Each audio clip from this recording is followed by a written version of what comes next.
Hi everyone, this is Veronica. आज का topic discussion का इंडिया के पहले सोलर पार्क पे है। कहा जा रहा है कि जो प्रोमिसेस उस टाइम किए गए थे ये सोलर पार्क बनाते हुए, उनमें से बहुत से प्रोमिसेस फुलफिल नहीं किए गए। तो एक क्रिटिकल एनालिसिस की तरह हम इस टॉपिक को डिस्कस करेंगे। आपकी कोई भी क्वेरी हो आप मुझसे कनेक्ट कर सकते हैं फेसबुक, इंस्टाग्राम या टेलीग्राम पे। पीडीएफ जो है वो आपको सिर्फ और सिर्फ मेरे टेलीग्राम चैनल पे ही मिलेगा। बाकी मैं आपको बता दूं, अगर आप कोई भी कोर्स लेना चाहते हैं स्टडी आईक्यू पे, तो आपको डिस्काउंट मिल सकता है 33% ऑफ। आप मेरा डिस्काउंट कोड यूज़ कर सकते हैं वीरो33 करके।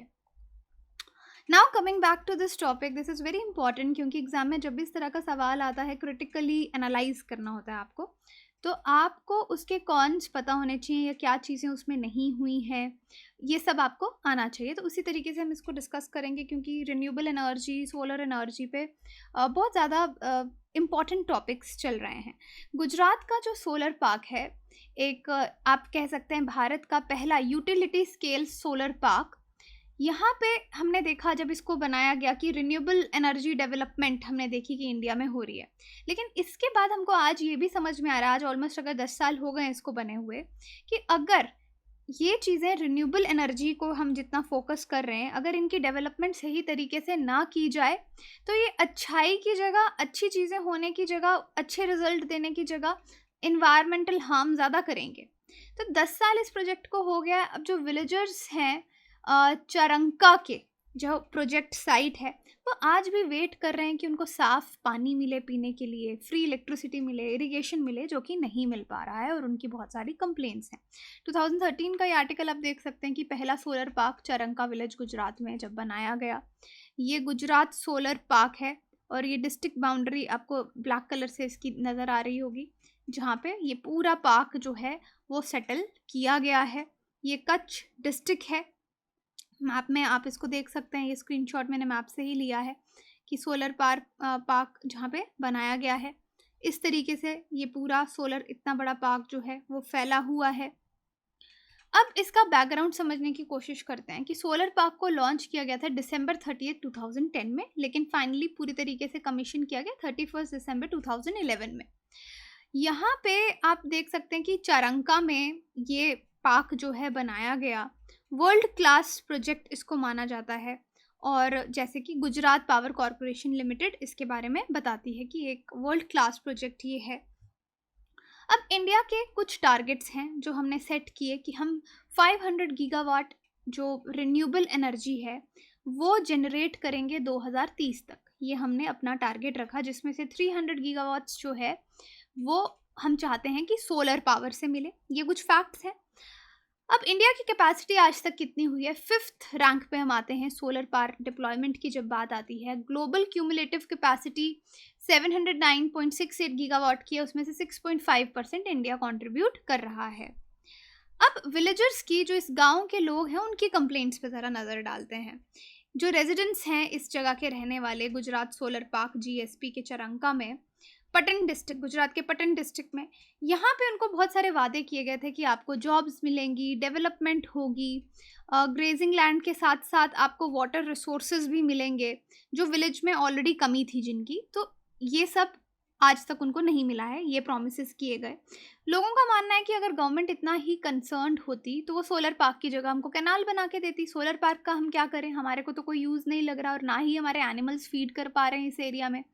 सोलर पार्क जो ये बनाया गया है, वो कह रहे हैं कि महिलाओं के लिए भी यहाँ पे प्रॉब्लम हो गई है। किस तरह की प्रॉब्लम हो गई है, क्योंकि इन कंपनीज में महिलाओं के लिए कोई जॉब नहीं है। उल्टा जो एग्रीकल्चर, क्योंकि जिस एरिया में इन्होंने पूरा ये पार्क बनाया है, यहाँ पे पहले पूरा फार्म लैंड होता था। लोग फार्मर, जो छोटे फार्मर्स थे, बड़े फार्मर्स के जो ज़मीन थी उस पर काम करके महिलाएं भी 2-4 पैसे कमा लेती थी, एग्रीकल्चरल की अपॉर्चुनिटीज़ थी। तो उनकी वो अपॉर्चुनिटीज़ भी ख़त्म हो गई और कंपनीज़ में भी उनको कोई जॉब नहीं मिला। अब कोई लैंडलेस है जिसके पास अपना लैंड नहीं है, पहले तो वो इस एग्रीकल्चर लैंड पे काम करके पैसे कमा लेता था, अब वो भी नहीं कमा पा रहा। अब जो पैस्चर लैंड्स हैं इस एरिया के, जहाँ पे ये पूरा सोलर पार्क बना है, इससे पहले ये पूरा पैस्चर लैंड था, एटलीस्ट यहाँ पे एनिमल्स आके ग्रेज करते थे, अब वो भी नहीं खा पा रहे हैं कुछ। 36 कंपनी ऑपरेट करती हैं जीएसपी में, जो कि 5384 एकर्स तक पूरा ये फैल रखा है।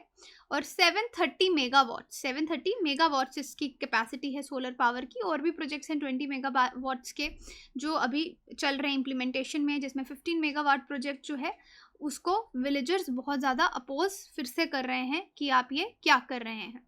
ठीक है, now we will talk about unfulfilled promises, कि कौन से वादे जो हैं वो पूरे नहीं हुए। अब सोलर पार्क को तो डेडिकेट किया गया कंट्री को अप्रैल 2012 में नरेंद्र मोदी जी, क्योंकि उस टाइम वो गुजरात के चीफ मिनिस्टर थे। उन्होंने सूर्य तीर्थ इसको बोला, तीर्थ बोला, कि एक पिकनिक स्पॉट बनाया जाएगा। जैसे मोधरा सन टेम्पल है वो चरंका में बिल्ड किया जाएगा, सन टेम्पल बनेगा तो 30,000 जॉब्स नए आएंगे और लोगों को दिए जाएंगे। तो ये सब वादे भी किए गए अनफुलफिल्ड प्रोमिसेस में, मैं आपको बता रही हूँ। ये भी प्रॉमिस किया गया स्कूल खोला जाएगा 8th क्लास से 12th तक, हॉस्पिटल बनाया जाएगा, ड्रिंकिंग वाटर के लिए सुविधा उपलब्ध की जाएगी, फ्री इलेक्ट्रिसिटी विलेजेस को दी जाएगी। इनमें से एक भी काम वहाँ के सरपंच का मानना है वहाँ पे नहीं हुआ, कि किसी एक चीज़ पे भी टिक नहीं लगा है चेकलिस्ट में से। और जो कंपनी जिन्होंने अपना प्लांट यहाँ पे 2011-12 में सेटअप किया, वो अपनी पावर जो आज भी बेच रहे हैं वो 15 रुपीज़ पर यूनिट पे बेच रहे हैं। That means 75,000 on every 1 megawatt of power produced per day. हर दिन वो 75,000 रुपये कमा रहे हैं 1 मेगावाट पे। अब इतना प्रॉफिट अगर उनको मिल रहा है तो वो इस गांव का कुछ भला क्यों नहीं करते। अब जो कंपनी है, या तो जीपीसीएल की बात करें, उन्होंने बोला कि उन्होंने 50 लाख रुपए जो आपका सीएसआर होता है कलेक्टर ऑफिस जो पटन में है वहाँ पे उन्होंने जमा करवा दिए हैं। लेकिन गांव वालों को कहना है कि आज डेट तक अगर 50 लाख उन्होंने दिए हैं, हम लोगों को कोई बेनिफिट इसका नहीं मिला है, नहीं पहुंचा है। तो जो वादे थे आपकी इलेक्ट्रिसिटी के, ड्रिंकिंग के, पानी के, ट्रांसपोर्ट के, स्कूल के, वो वहाँ के रेजिडेंट्स तक नहीं पहुँचे हैं। और कोई रिटन रिकॉर्ड भी नहीं है कि हम किसी को अकाउंटेबल ठहराएं। कही बातें हैं कि 50 लाख जमा करवा दिए, कोई रिटन इसका हमारे पास प्रूफ नहीं है। तो प्रोमिसेस अगेन वही बात आती है, जो वादे किए गए वो पूरे नहीं किए गए। ड्रिंकिंग वाटर की वहाँ पे बहुत ज़्यादा प्रॉब्लम है। गवर्नमेंट सप्लाई जो है वो एक बार 5 से 7 दिन में एक बार आती है, और इसमें लोग अपने 500 से 1000 लीटर के टैंक्स भर लेते हैं। अब उससे ज़्यादा पानी अगर चाहिए तो आपको 1000 रुपये पर टैंकर, नियर बाय एक और विलेज है फांगली, वहाँ से आपको पानी लाना पड़ता है। तो पानी भी खरीद के यूज़ करना पड़ता है। जीपीसीएल ऑफिशियल का मानना है कि अगर वाटर सप्लाई के जो प्रॉमिसेस हैं, उन्होंने बोला कि उन्होंने प्लान किया है कि वो गांव में आरओ सिस्टम इंस्टॉल करेंगे, लेकिन आरओ सिस्टम ऑलरेडी वहाँ पे फॉरेस्ट डिपार्टमेंट ने इंस्टॉल किया हुआ है, तो ये भी होल्ड हो गया। अब वहाँ की जो पंचायत है, लोकल एडमिनिस्ट्रेशन है, वो बोल रहे हैं कि ये लोग अपना सिस्टम भी मैनेज नहीं कर पा रहे ठीक से। जिस तरह से यहाँ पे पिक्चर में आप देख सकते हैं, काफ़ी चीज़ें इनकी एज अ वेस्टेज वहाँ पे पड़ी रहती हैं। नया सिस्टम तो ये क्या ही इंस्टॉल करेंगे। और जो प्रॉमिस था स्कूल खोलने का, वो भी अभी तक पूरा नहीं हुआ। एक ही स्कूल है चरंका में, वो 8वीं क्लास तक है। ट्रांसपोर्ट की इतनी कमी है, 3 बसेस अ डे, मतलब जो चरंका से संतालपुर तक जाती हैं, ये प्रॉमिस किए गए थे संतालपुर के लिए। 20 किलोमीटर जो दूर है बच्चों के लिए, कि वो लड़कियों के लिए कि एटलीस्ट हायर एजुकेशन के लिए वहाँ जा पाएंगे, तो ये सब भी नहीं हुआ।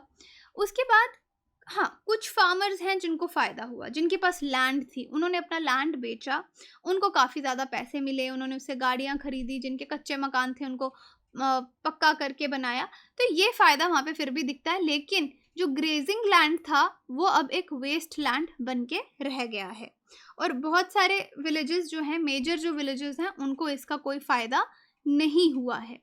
ऊपर से एक स्टडी है Ryan stock northern Michigan university की। उनका मानना है यहाँ पे जो लोग एम्प्लॉयड हैं वो नॉन लोकल्स हैं, वो यहाँ के लोकल मेल्स नहीं हैं। वो भी वो लोग एम्प्लॉय किए गए हैं जिनके पास एडवांस्ड डिग्रीज हैं, टेक्निकल स्किल सेट्स हैं। तो यहाँ के लोगों को इस इंफ्रास्ट्रक्चर का कोई फ़ायदा नहीं हुआ है। ग्रेजिंग लैंड की भी प्रॉब्लम है। विलेजेस क्या क्लेम करते हैं, जैसे मैं आपको बता चुकी हूँ ऑलरेडी 2-3 बार, कि सोलर पार्क जहाँ पे बना ये ग्रेजिंग लैंड था। अब गवर्नमेंट रिकॉर्ड्स पे उन्होंने इसको गौशर एरिया जो है वो नोटिफाई किया है, वो भी गवर्नमेंट रिकॉर्ड्स पे उसको कम दिखाया है।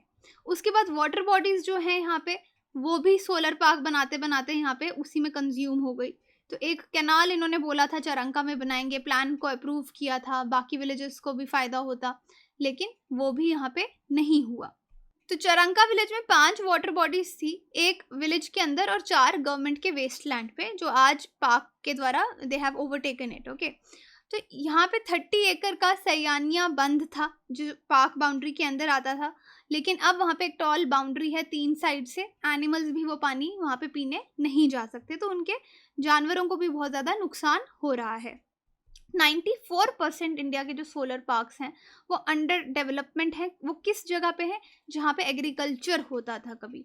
तो इससे आप देख सकते हैं कि वाटर रिस्क तो नियर फ्यूचर में हमको दिख ही रहा है, लेकिन जो सोलर एनर्जी है उसकी वजह से एग्रीकल्चर के जो एरियाज हैं वो भी आपके ड्राई लैंड्स में कन्वर्ट हो रहे हैं। तो मेन पर्पस इस टॉपिक को डिस्कस करने का क्रिटिकली यही था कि अगर हम रिन्यूएबल एनर्जी की तरफ जाना चाहते हैं तो हमको जो हमारे प्लान्स हैं, जो हम प्रोमिसेस कर रहे हैं, उनको इम्प्लीमेंट करना होगा ताकि लोग भी खुश रहें, वहाँ के लोकल पॉपुलेशन को भी फ़ायदा हो, तभी इस तरह के प्लान्स आगे एग्जीक्यूट हो पाएंगे। वरना ये जो सोलर पार्क है इसमें तो हम देख रहे हैं कि ज़्यादा लोगों के साथ कुछ अच्छा होने की जगह इन्वायरमेंट को भी हार्म हो रहा है, लोग भी अनहैप्पी हैं, right. So this was it. Question है आपके लिए, the reason where all of the light from the source is blocked is called antumbra, shadow, umbra, penumbra. तो आप मुझे कमेंट सेक्शन में बता सकते हैं या टेलीग्राम में आप पोल में पार्टिसिपेट करके आंसर जान सकते हैं। बाकी कोर्सेज के लिए you can visit our website और download the application. Courses EMI पे भी अवेलेबल हैं। Thank you so much.